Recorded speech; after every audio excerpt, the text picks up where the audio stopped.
அமெரிக்காவோட அதிபரான Donald J Trump அவர்கள் திரும்பவும் காண்டாய் ஒரு போஸ்ட் போட்டுக்கிறாரு. ரிப்போர்ட்ஸ் வந்துகிட்டு இருக்கு. ஈரான் சார்ஜஸை கலெக்ட் பண்றாங்களாமே ஹார்மோஸ் ஸ்ட்ரைட்ல. அது மாதிரி பண்ணாம இருந்தாங்கன்னா பரவாயில்ல, இப்பவே நிறுத்தணும், ஸ்டாப் பண்ணும். ஈரான் ரொம்ப புவர் ஜாப செஞ்சுட்டு இருக்காங்க, டிஸ்ஹானரபிள். அதனால ஆயில் எல்லாம் வந்து பாத்தீங்கன்னா ஸ்ட்ரைட் ஆஃப் ஹார்மோஸ்ல போறதுக்கு அலோவ் பண்ணணும். இந்த அக்ரிமெண்ட்லாம் நாங்க இப்படியெல்லாம் நாங்க ஒன்றும் பண்ண கிடையாது, இந்த மாதிரியான அக்ரிமெண்ட்லாம் ஒன்றும் போட கிடையாது அப்படிங்கிறது போல அமெரிக்காவோட அதிபரான டொனால்டு ஜே ட்ரம்ப் அவர்கள் ஆத்திரங்களை அடுத்தடுத்த பதிவுகளில் போட்டிருக்காரு. அப்புறம் உள்நாட்டுல ஏகப்பட்ட சலசலப்புகள் நடந்துகிட்டு இருக்காது, ஏகப்பட்ட விஷயங்கள். யாரெல்லாம் ஒரு கூட்டணி அமைச்சு ஜெயிச்சு ட்ரம்ப் அவர்கள் வந்தாரோ இப்ப அவங்க எல்லாத்தையுமே பகிச்சுக்கிட்டு இருக்காரு அப்படிங்கிற செய்திகள் வருது. பட் அதெல்லாம் அது out of our topic, geopolitics இல்லாத ஒரு விஷயம், அது உள்நாட்டுல இருக்கக்கூடிய விஷயங்கள். பட் இருந்தாலும் இப்போ டொனால்டு ட்ரம்ப் அவர்கள் இது போல போஸ்டுகளை போட்டிருக்காரு. நெத்தனியாக அவர்கள் என்ன சொல்றாருன்னா, லெபனான்ல எந்த சீஸ்ஃபயரும் கிடையாதுங்க, நாங்க ஃபுல் ஃபோர்ஸோட அட்டாக் பண்ணுவோம், நாங்க ஸ்டாப் பண்ணவே மாட்டோம், எங்களோட செக்யூரிட்டி ரீஸ்டோர் பண்ற வரைக்கும் அடிச்சுக்கிட்டே இருப்போம் அப்படிங்கிறாங்க. ஆனா இஸ்ரேலுக்குள்ள ஹிஸ்புல்லா வந்து பாத்தீங்கன்னா ராக்கெட்ஸை ஏவிட்டு இருக்காங்க. இவங்க தான் ஃபர்ஸ்ட் எஸ்கலேட் பண்ணாங்க. 10 நிமிஷங்கள 100 தாக்குதல்கள் அப்படிங்கிறது போல இஸ்ரேல் பண்ணாங்க. ஸோ அதுக்கப்புறம் இப்போ ஹிஸ்புல்லா வந்து பாத்தீங்கன்னா சீஸ்ஃபயர் வயலேஷன் அப்படிங்கிறது போல அவங்களும் ரிட்டாலியேட் பண்ண ஆரம்பிச்சிட்டாங்க. ஏர் டிஃபென்ஸ் சிஸ்டம் ஆக்டிவிட்டிஸ் வந்து பாத்தீங்கன்னா அஸ்கலான் பகுதிகளில் ஹிஸ்புல்லா மிசைல்ஸ் வந்து பாத்தீங்கன்னா ஃபுல்லாவே உள்ள வந்துகிட்டு இருந்திருக்கு. சில பகுதிகள் தாக்கப்பட்டதா சொல்லப்பட்ட செய்திகள் வந்துகிட்டு இருக்கு. பட் அங்க ஃபுல்லாவே இஸ்ரேல் கண்டெயின் பண்றாங்க இல்லையா? ஸோ இந்த ஒரு காரணத்தினால அதுக்கப்புறம் இஸ்ரேல் அட்டாக் ஹிஸ்புல்லா வந்து பண்ண பென்குனியான் ஏர்போர்ட் நோக்கியெல்லாம் வந்து பண்ண ஏவி விட்டுருக்காங்க அப்படிங்கிற செய்திகள் வந்துகிட்டு இருக்கு. ஸோ ஹெவியான அட்டாக்ஸ் வந்து பார்த்தீங்கன்னா அந்த சைட்ல இருதரப்புலையும் வந்து பண்ண மாறி மாறி அட்டாக் பண்ணிக்கிட்டு இருக்காங்க. இந்த டைம்ல வந்து பார்த்தீங்கன்னா குவைத் வந்து ரொம்ப அதிக அளவில் கம்ப்ளைண்ட் பண்ணிட்டே இருக்காங்க. ஈரானோட proxies no this point your honour, Iran அல்ல, நிறைய ட்ரோன்கள் வந்து பார்த்தீங்கன்னா மிடில் ஈஸ்டோட கல்ஃப் நாடுகள் மேல தாக்குதல் நடக்குது அப்படிங்கிற செய்திகள் வந்துச்சு. எப்போ இஸ்ரேல் சீஸ்ஃபயரை வந்து பார்த்தீங்கன்னா அக்செப்ட் பண்ணிக்கலையோ அப்ப இருந்து ஈரானோட ப்ராக்சிஸும் அக்செப்ட் பண்ணிக்கிற மாதிரி இல்லை. ஸோ அதனால ஈராக்ல இருந்து வந்து பார்த்தீங்கன்னா அதிகப்படியான ட்ரோன்கள் மிசைல்கள் வந்து பார்த்தீங்கன்னா குவைத், யுஏஇ இது போல நாடுகள் மேல வந்து பார்த்தீங்கன்னா தாக்குதல் நடத்திக்கிட்டு இருக்கு. பெஹ்ரைன் மேல தாக்குதல் நடத்திக்கிட்டு இருக்கு. ஈரான்ல இருந்து எந்த ஒரு அட்டாக்கும் போகல. பட் ஈரானோட ப்ராக்சிஸ் மேல அவங்க சீஸ்ஃபயர் போடாத போது ஏன் ப்ராக்சி ஸ்டாப் பண்ணும்? ஸோ அப்படி ஒரு காரணத்தினால அவங்களும் வந்து பார்த்தீங்கன்னா மாறி மாறி அட்டாக் பண்ணிக்கிட்டு இருக்காங்க. இந்த இடத்துல வந்து பார்த்தீங்கன்னா அவங்க ஒரு மாதிரி வைலேட் பண்றாங்கன்னா இவங்க ஒரு மாதிரி வைலேட் பண்ணிக்கிட்டு இருக்காங்க. சீஸ்ஃபயர் வந்து பாத்தீங்கன்னா இந்த 2 வார சீஸ்ஃபயருங்கிறது வந்து பண்ண ஒரு ஏமாத்து வேலை அப்படிங்கிறது எல்லாத்துக்குமே தெரிஞ்சிருச்சு. நம்ம முந்தானேத்து வந்து பாத்தீங்கன்னா நேத்திக்கு வந்து பாத்தீங்கன்னா வீடியோ போட முடியல, மனுஷங்க கொஞ்சம் த்ராட் இன்ஃபெக்ஷன் ஆகிட்டே இருக்கு. அந்த ஒரு காரணத்தினால தான் இப்போ ஓரளவுக்கு ரெடியா இருக்கேன், பேசவே முடியல அந்த காரணத்தினால தான். ஸோ நம்ம முந்தானேத்து பதிவுல வந்து பாத்தீங்கன்னா பாகிஸ்தான் நெகோசியேட் பண்ணதுனால நான் வந்து பாத்தீங்கன்னா கொஞ்சம் காண்டாயிட்டேன்னு தெரியுது அப்படிங்களும் சொன்னீங்க. ஆக்சுவலா வந்து பாத்தீங்கன்னா காண்டாகிறதுக்குலாம் ஒண்ணும் இல்லை, பாகிஸ்தான் வச்சு பண்ண. ஏன்னா மற்ற நாடுகள் யாருமே வந்து பண்ண இது போல ஒரு விஷயத்துக்கு வரல அப்படிங்கும்போது நம்ம புரிஞ்சுக்கணும். இது வந்து ஏமாத்து வேலை தான் அப்படிங்கிறது போல எல்லாத்துக்குமே தெரிஞ்ச ஒரு விஷயம் தான். லெபனானும் வச்சுதாங்க நாங்க வந்து பேசணும் அப்படிங்கிறது போல வந்து பண்ண யூஎன்லாம் பாகிஸ்தான் கன்ஃபார்ம் பண்ணியிருக்காங்க. லெபனானையும் அட்டாக் பண்ணக்கூடாதுதாங்க நாங்க சொன்னோம் அப்படிங்கிறது போல. இதுல என்னன்னா சீஸ்ஃபயரை மீறிட்டதுனால, இந்த சீஸ்ஃபயர் அக்ரிமெண்ட்டை மீறிட்டதுனால ஈரான் வந்து பண்ண டெலிகேஷன்ஸே அனுப்பல அப்படிங்கிறதெல்லாம் செய்திகள் வந்துகிட்டு இருக்கு பேச்சுவார்த்தைக்கு. பட் இருந்தாலும் போகலாம் அப்படிங்கிறதோட என்னோட கருத்து. ஏன்னா பாகிஸ்தான்ல வந்து பாத்தீங்கன்னா ஃபுல்லா லாக்டவுன் போட்டு அந்த பகுதியை ஃபுல்லா பேச்சுவார்த்தை நடக்கக்கூடிய பகுதிகள்லாம் அந்த அளவுக்கு ப்ரொடெக்டடா வந்து பாத்தீங்கன்னா செஞ்சுக்கிட்டு இருக்காங்க. இதுல பாகிஸ்தான் வந்து பாத்தீங்கன்னா இந்த போல ஒரு மத்தியஸ்தம் பண்றாங்க அப்படின்னாலே அதுல என்ன மாதிரியான ஒரு சீஸ்ஃபயருக்கு பேசலாம். அதாவது யாருமே வந்து பாத்தீங்கன்னா ஈரானோட 10 பாயிண்ட வந்து அமெரிக்கா ஒத்துக்கிட்டாங்கன்னு இனிஷியலா சொல்லவே இல்லை. ட்ரம்ப் அவர்கள் தான் வந்து பாத்தீங்கன்னா போஸ்ட் போட்டிருந்தாங்க. அந்த போஸ்ட் நான் திருப்பி உங்களுக்கு அட்டாச் பண்றேன். ட்ரம்ப் அவர்கள் தான் சொன்னாரு ஈரானோட 10 பாயிண்ட ஒத்துக்கிறேன் அப்படிங்கிறது போல. ஈரானோட 10 பாயிண்ட்ல முதல் பாயிண்டே லெபனான் உட்பட எல்லா பகுதிகள் மேலேயும் தாக்குதலை நிறுத்தணும் எல்லாரும் அப்படிங்கிறது தான் இதுல இருக்கக்கூடிய விஷயம். ஸோ அதை மீறிட்டாங்க அப்படிங்கிற ஒரு பாயிண்ட் வந்து பண்ணா ஈரான் வச்சுக்கிட்டு இருக்காங்க. ஈரானோட பார்லிமெண்ட் ஸ்பீக்கர் முகமது பகேரி அவர்கள் அவர் தரப்புல இருந்து போஸ்ட் போட்டுக்கிறாரு. டைம் போய்கிட்டே இருக்கு. லெபனான் அப்புறம் என்டையர் ஆக்சிஸ் வந்து பண்ண சீஸ்ஃபயரோட ஒரு பாட்டு தான். சேபா ஷெரீப் அவர்கள் கிளியரா சொல்லியிருக்காரு, இது ஒரு சீஸ்ஃபயர் வயலேஷன், ஸ்ட்ராங்கான ரெஸ்பான்ஸ் இருக்கும் அப்படிங்கிறது போல அவங்க தப்புன்னு சொல்லியிருக்காங்க. சரி, ஓகே. இன்சைட்ஸ் நம்ம சேனல்ல பார்த்துக்கிட்டு இருக்கோம். ஸோ அதன் அடிப்படையில் என்ன நடந்திருக்கலாம் பாகிஸ்தான்ல அப்படின்னா, ட்ரம்ப் அவர்கள் உண்மையாலுமே ஈரானோட பாயிண்ட்டுக்கு ஒத்துக்கிற மாரி பேசி நம்ப வச்சு ஏமாத்தியிருக்காங்க. சீஸ்ஃபயருக்கு போட வச்சிருக்காங்க. ஏன்னா சீஸ்ஃபயருக்கு ஈரான் வர மாரி இல்ல. எங்க பாயிண்ட்ட ஒத்துக்கிட்டீங்கன்னா வரோம். இல்லன்னா வரமாட்டோம் அப்படிங்கிற ஒரு பாயிண்ட்ல ஈரான் இருக்காங்க தெளிவா. பண்ணணும் அப்படின்னா அது போல செய்யணும். 2வது அப்பாஸ் அக்ராச்சி அவர்கள் போட போஸ்ட அவர் ரீபோஸ்ட் பண்ணாரு. இதெல்லாம் வச்சு பார்க்கும்போது அவங்க தெளிவா தான் சொல்லிக்கிறாங்க. அமெரிக்கா ஒரு 12 பாயிண்ட் குடுத்தாங்க. ஆனா, நாங்க ஒரு 10 பாயிண்ட் குடுத்துருக்கோம். அதன் அடிப்படையில தான் பேச்சுவார்த்தை நடக்க போகுது அப்படிங்கிறது போல. இதெல்லாம் வச்சு பார்க்கும்போது ட்ரம்ப் அவர்கள் தான் வந்து பார்த்தீங்கன்னா, இது போல ஒரு மிஸ் அண்டர்ஸ்டாண்டிங்க கிரியேட் பண்ணதே வந்து பார்த்தீங்கன்னா அவர்தான். அவர் வந்து பார்த்தீங்கன்னா, பொய்யான போஸ்ட் போட்ட ஒரு காரணத்தினால தான் இப்படி நடந்திருக்கு அப்படிங்கிற மாற்று கருத்து இல்லன்னு பல அனலிஸ்ட்களோட தெளிவுபடுத்தக்கூடிய ஒரு விஷயங்கள்.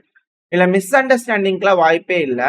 அவங்க கிளியரா அண்டர்ஸ்டாண்ட் பண்ணிக்கிட்டதுனால தான் ஈரான, அவங்க வேணுக்குன்னே இது போல சொல்லி கூப்பிட்டு வேற மாரி பேசலாம் அப்படிங்கிற ஒரு எண்ணத்துல தான் இது போல செய்றாங்க அப்படிங்கிறது தான் பல அனலிஸ்ட்களோட கருத்துக்கள். சரி, அந்த 10 பாயிண்ட் ஃபார்முலாவ அமெரிக்காவும் ஒத்துக்க போறதில்ல. அமெரிக்காவோட 12 பாயிண்ட் ஃபார்முலாவ ஈரானும் ஒத்துக்க போறதில்ல. என்ன நடக்கலாம்? பேச்சுவார்த்தை அப்படிங்கிறது போல சொல்றாங்க இல்லையா? என்ன நடக்கலாம்? அப்படிங்கிற செய்திகள் அப்படின்னா நீங்க நோட் பண்ணி வச்சுக்கோங்க. இது நடக்கலாம். நடந்தாலும் ஆச்சரியப்படுறதுக்கு இல்ல. வெயிட் பண்ணி பார்ப்போம் என்ன நடக்க போகுதுன்ட்டு. அமெரிக்கா என்ன கேட்பாங்க? நாங்க இதுக்கப்புறம் உங்கள அட்டாக் பண்ண மாட்டோம். நீங்க எங்களோட பேஸ அட்டாக் பண்ணாதீங்க. இது 2ம் நம்ம மியூச்சுவலா வந்து பார்த்தீங்கன்னா பண்ணிக்கலாம். நம்மளுக்குள்ள இருக்கக்கூடிய இத பண்ணிக்கலாம். அதுக்கப்புறம் ஸ்ட்ரைட் ஆஃப் ஹார்மோஸ ஓப்பன் பண்ணி விட்டுருங்க. நாங்க உங்கள அடிக்கலல்ல. ஸ்ட்ரைட் ஆஃப் ஹார்மோஸ மட்டும் ஓப்பன் பண்ணி விட்டுருங்க. அப்படிங்கிறது போல அமெரிக்கா ஒரு நெகோசியேஷன ஈரானுக்கு அழுத்தங்கள் குடுத்தாலும் ஆச்சரியப்படுறதில்ல. இது போல விஷயங்கள் தான் அவங்க பேசுவாங்களே தவிர, அதாவது அமெரிக்காவுக்கு ஒரு எக்ஸிட் வேணும். ஆனா இந்த போர் முடியணுமான்னு கேட்டீங்கன்னா இல்ல. ஏன்னா நான் முன்னாடியே சொன்ன மாரி தான் இந்த போர் அப்படிங்கிறது வந்து பார்த்தீங்கன்னா, நீண்ட காலங்களுக்கு கண்டிப்பா ஒரு 7, 8 வருஷங்களுக்காவது போகும். அதுக்கு முன்னாடி இதுக்கு முடிவு வரும்னு நீங்களே எதிர்பார்த்தீங்கன்னா அது தப்பு தான். மேபி நடக்காம கூட இருக்கலாம். பட் என்னோட கணிப்பின்படி பர்சனலா இருக்கக்கூடிய ஒப்பீனியன் பல அனலிஸ்ட்டுகள் பேசுறத வச்சு பார்க்கும்போது, கண்டிப்பா இந்த போர் முடியுமான்னு கேட்டீங்கன்னா அதுக்கு வாய்ப்பு இல்ல. ஏன்னா, ஹனீன் அவர்களோட மரணத்த பொறுத்தலருந்து சொல்லிட்டு இருக்கேன். அதுக்கு முன்னாடி இருந்தே சொல்லிட்டு இருக்கேன். பல்வேறு விஷயங்கள் இதெல்லாம் வந்து பண்ணா ஈரான் பதுங்குறாங்க. நெறைய விஷயங்கள் வந்து பண்ணா சண்டையே பிடிக்காம ஹோல்டு பண்றாங்க. இப்ப ஹிஸ்புல்லா அவங்க அட்டாக் பண்றாங்கனாலும் அவங்களோட ஃபுல் மைட்ட காமிச்சுட்டாங்களான்னா கிடையாது. அவங்களே வந்து பார்த்தீங்கன்னா, கொஞ்சம் மெதுவா தான் வந்து பார்த்தீங்கன்னா அட்டாக் பண்ணிக்கிட்டு இருக்காங்க. ஹிஸ்புல்லா கிட்ட இப்படிலாம் ஆயுதம் இருக்கா? அப்படிங்கும்போது வியப்பு வந்து பார்த்தீங்கன்னா இஸ்ரேலுக்கே இருக்கு அப்படின்னா, இன்னும் பல்வேறு விஷயங்கள் இருக்கு. இது பல வருஷங்களுக்கு இழுக்குமே தவிர, அமெரிக்கா இது போல இங்க சீஸ்ஃபயர், அங்க சீஸ்ஃபயர் அப்படிங்கிறது போல மாட்டிக்கிட்டாங்கன்னா, தப்பிக்கிறதுக்கான வழிகள பார்ப்பாங்களே தவிர, ஆனா இந்த போர நிறுத்துவாங்களான்னு கேட்டீங்கன்னா இல்ல. இஸ்ரேல் அட்டாக் பண்றாங்கன்னா, இஸ்ரேல் தனி. இஸ்ரேலும் உங்கள அட்டாக் பண்ண மாட்டாங்க. நீங்களும் இஸ்ரேல் அட்டாக் பண்ணாதீங்க. மத்தவங்கலாம் சண்டை பிடிச்சுக்கிட்டோம் அப்படிங்கிறது போல. ஸோ இது போல நடக்குது அப்படின்னா, ஏன் இது போல ஒரு விஷயத்துக்கு அமெரிக்கா வரணும்? என்ன பிரச்சனை? என்ன காரணம் அப்படின்னா, இந்த பிராந்தியம் முழுவதும் ஒருங்கிணையறதுக்கான வழிகள் தெரியுது. ஸோ இப்ப ஈரான மட்டும் சீஸ்ஃபயர் போட வச்சு ஐசோலேட் பண்றாங்க அப்படின்னா, நாளைக்கு இந்த பிராந்தியத்துல இருக்கக்கூடிய நபர்கள் யாருமே ஈரான நம்ப மாட்டாங்க. உனக்கு அட்டாக்குக்கு தான் நாங்க எல்லாரும் பண்ணோம். உனக்கு மட்டும் சீஸ்ஃபயர்ன்னு சொன்னோனே நீ ஒத்துக்கிட்ட அப்படிங்கிறதோட வந்து பார்த்தீங்கன்னா இருக்கும். ஸோ ஒருத்தங்களா எலிமினேட் பண்ணணும். இப்ப வந்து பார்த்தா முதல்ல காசான்னு பார்த்தாங்க. அதுவே ஃபுல்லா முடியல. இப்ப திரும்பவும் 90 நாள் அதுக்கான விஷயங்கள் முடிஞ்சிருச்சு. ஹமாஸ் டிஸ்ஆர்ம் ஆகல. அதனால நாங்க அங்க அட்டாக் பண்ண போறோம் அப்படிங்கிற செய்திகளும் வந்துகிட்டு இருக்கு. ஸோ ஒண்ணு காசா, அடுத்தது ஹிஸ்புல்லா. ஏன்னா ஹிஸ்புல்லா பவர்ஃபுல்லா இருக்காங்க. நம்ம ஏதோ வீக் ஆயிட்டாங்கன்னு நினைச்சிட்டோமேப்பா. அவங்க நம்மளோட பவர்ஃபுல்லா இருக்காங்க அப்படிங்கிறது போல வந்து பண்ணா அவங்களோட கணிப்பு தப்பானதுனால, நம்ம ஃபர்ஸ்ட் இந்த தெற்கு பகுதிகள ஃபுல்லா கட்டுப்பாட்டுக்குள்ள எடுத்ததுக்கு அப்புறம் மத்ததெல்லாம் பார்த்துக்கலாம் அப்படிங்கிறது போல, இப்ப யோசிக்கிறாங்களா என்னன்னு தெரியல. இது ஒரு டெம்பரவரி பாஸ் தான். அது மட்டும் இல்லாம சர்ப்ரைஸ் அட்டாக் அப்படிங்கிற ஒரு விஷயம் வந்து பார்த்தீங்கன்னா, இப்ப அமெரிக்கா கிட்ட இல்ல. 2வது ஆம்பிபியஸ் லேண்டிங் பண்ணணும்னா திடீர்னு தான் பண்ணணும்.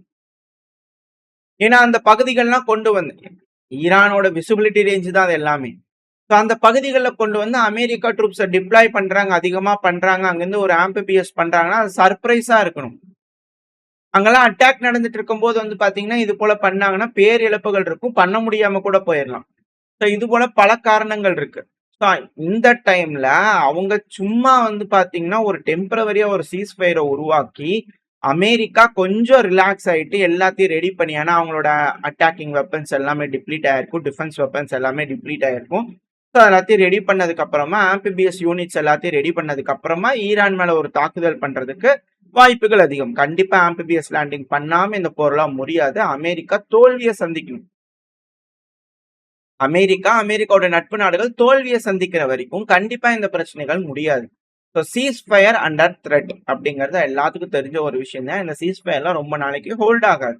ஸோ இந்த ஒரு காரணத்தினால தான் எந்த நாடுகளும் வந்து பார்த்தீங்கன்னா இதுல மண்டையே உடல. இதுல இருக்கக்கூடிய விஷயம் ரொம்ப பெருசு.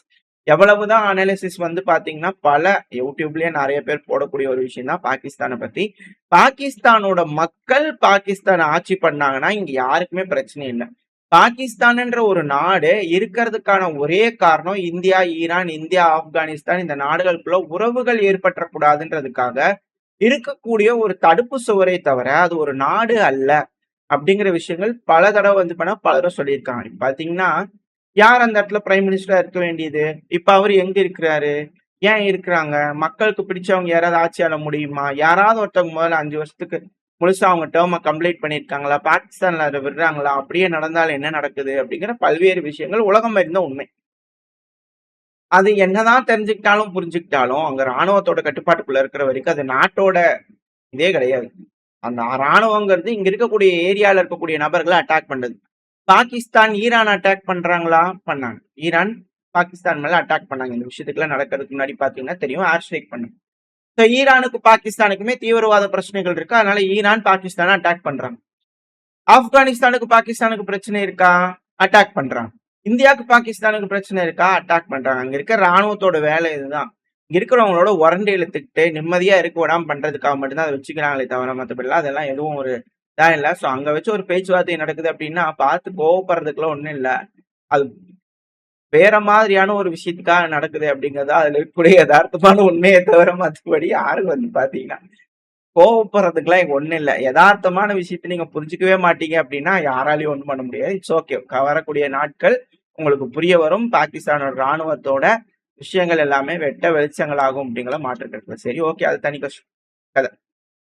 மெயினான பாயிண்ட், இப்ப ஈரான் ஏமாறுவாங்களா மாட்டாங்களா? இந்த மாதிரியான ஒரு விஷயத்துக்கு ஈரான் என்ன ரியாக்ட் பண்ண போறாங்க அப்படிங்கறதுதான் விஷயம். கண்டிப்பா ஈரான் இதுக்கு ஒத்துக்க கூடாது. ஏன்னா ஒத்துக்கல அப்படின்னாதான் அவங்க நாட்டை ப்ரொடெக்ட் பண்ண முடியும். இல்லைன்னா திரும்ப ஒரு சர்ப்ரைஸ் அட்டாக் அப்படிங்கும்போது ஃபுல் மைட்டோட வந்து அடிப்பாங்க. ஃபுல்லா எல்லாமே ரெனியூ பண்ணி எல்லாமே ரெடி ஆயிட்டு திருப்பி ஒரு அட்டாக் பண்ணுவாங்க. ஏன்னா அங்கிருந்து அமெரிக்கா வெளியே போகலன்னா இது பிரச்சனை தான் என்னைக்கா இருந்தாலும் ஈரானுக்கு. ஸோ ஈரான் இந்த சீஸ் ஃபயரை கேன்சல் பண்ணிட்டு இந்த பேச்சுவார்த்தை ஃபெயிலியர்னு சொல்லிட்டு அவங்க அட்டாக் ரெனியூ பண்ணாங்கன்னா தப்பிக்க வாய்ப்பு இருக்கு. ஏன்னா இப்ப ஃபுல் ஸ்ட்ராங்கா இருக்காங்க. நாட்டு மக்கள் வந்து பாத்தீங்கன்னா ஃபுல்லா ஸ்ட்ராங்கா இருக்காங்க. இது எப்படி சிம்பிளா சொல்லனா, கிரிக்கெட்ல வந்து பேட்ஸ்மேன் நல்லா ஃபார்ம்ல இருக்காங்கன்னு வச்சுக்கோங்களேன். அப்போ பவுலர்ஸ் வந்து பண்ணா பால் போறதுக்கு வேணுக்குன்னே டிலே பண்ணுவாங்க இல்லையா? எதுக்காக? அந்த ஒரு இன்டாக்ட் வந்து பாத்தீங்கன்னா விடுறதுக்காக. 2வது ஏதோ ஒரு தவறு செய்வாங்களா அப்படிங்கிற ஒரு விஷயம். ஏன்னா மோஸ்தபா கமேனி அவர்கள் எங்க இருக்காங்க, மிக முக்கியமான நபர்கள்லாம் எங்க இருக்கிறாங்க அப்படிங்கிற விஷயங்கள் அமெரிக்காவுக்கு தெரிய மாட்டேங்குது. இப்ப அதெல்லாம் வேணும் அப்படின்னா இம்பார்ட்டன்டான விஷயங்கள் வந்து பண்ண இங்க நடக்கணும். நீங்க ஜெயிச்சிட்டீங்க ஈரான் அப்படிங்கிற சொல்லி நம்ப வச்சு ஏதோ ஒரு தப்பு அங்க நடந்துச்சுன்னா அங்க வந்து ரியாக்ட் பண்ணிருப்பாங்க அமெரிக்கா. அது போல எந்த விஷயத்தையும் செய்யாதது வரவேற்கத்தக்க வேண்டிய விஷயம். ஈரான் தரப்பு வந்து ரொம்ப தெளிவா இருக்காங்க. ஸோ இந்த ஒரு சீஸ் ஃபயர் அப்படிங்கிறது பண்ண ரிசல்ட் நான் எப்பயே சொல்றேன், கண்டிப்பா அது ஃபெயிலியர் ஆகும். அதனால எந்த ஒரு விஷயமும் இல்லை. ஒருவேளை அப்படியே இருந்தாலும் ப்ராக்சிஸ்குள்ள யுத்தங்கள் நடக்குமே தவிர இந்த யுத்தம் நிக்குமான்னு கேட்டீங்கன்னா இல்ல. கண்டிப்பா ஸ்ட்ரைட் ஆஃப் ஹார்மோஸை ஈரான் வந்து பார்த்தீங்கன்னா ஓபன் பண்ணவே மாட்டாங்க. அது கண்டிப்பா அப்படி இருக்கும்போது கண்டிப்பா அமெரிக்காவும் இந்த சீஸ் ஃபயருக்கு வந்து பண்ண ஒத்துக்கிறதுக்கு வாய்ப்பு இல்லை. மேபி ஏமாத்துறதுக்கு வாய்ப்பு இருக்கு, வழி இருக்கு. பட் இருந்தாலும் சொல்ல வரேன், ஈரானோட வழியில தான் போய் ஆகணும் டேங்கர்ஸ்லாம் அப்படிங்கிறத ஒரு நாளைக்கு 15 டேங்கர் தான் அலோவ் பண்றாங்க. அது பணம் வாங்கிட்டு விடுறாங்க அப்படிங்கிறத செய்திகள். ஸோ இதுதான் ஃபியூச்சர், இதுதான் இருக்க போது. இப்படி இருந்தா மட்டும்தான் ஈரான் ஒத்துக்குவாங்க. அப்படி இல்லைன்னா ஒத்துக்க மாட்டாங்க. என்ன நடக்க போகுது அப்படிங்கிறத அடுத்தடுத்த செய்திகளை பார்க்க ஆரம்பிக்கலாம். பட் மெயினான விஷயங்கள் இதுதான் நடந்திருக்கும் அப்படிங்கிறது ஒரு சின்ன அனாலிசிஸ். 2வது என்ன பேசலாம் அமெரிக்கா அப்படிங்கிறது ஒரு சின்ன அனாலிசிஸ். ஸோ இந்த டெலிகேஷன் ஜேடி வான்ஸ் அவர்கள் அமெரிக்க தரப்புல தலைமை தாங்கி நடத்துறாங்க. ஆனா ஈரான் தரப்புல இருந்து டெலிகேஷன்ஸே வரலன்றாங்க. மேபி இந்த பதிவு நீங்க பார்க்கும்போது வந்திருக்கலாமா, இருக்கலாம். வெயிட் பண்ணி பார்ப்போம் பேச்சுவார்த்தை நடக்குதா என்னன்னு சொல்லிட்டு. ஸோ 2 வாரம் சீஸ் ஃபயர் அப்படிங்கிறது இன்னையோட முடியுமா இல்ல தொடருமா அப்படிங்கிறத வெயிட் பண்ணி பார்க்கலாம். ஓரளவுக்கான தகவல்கள் இந்த பையில பார்த்துருப்போம்னு நினைக்கிறேன்.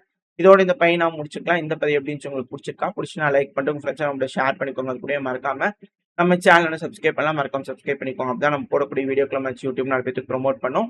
உங்களோட அன்பு ஆதரவு எனக்கு எப்ப இருக்கும்னு நம்பிக்கல. அடுத்த பேர் சந்திக்கலாம். Very stay safe. பாய்.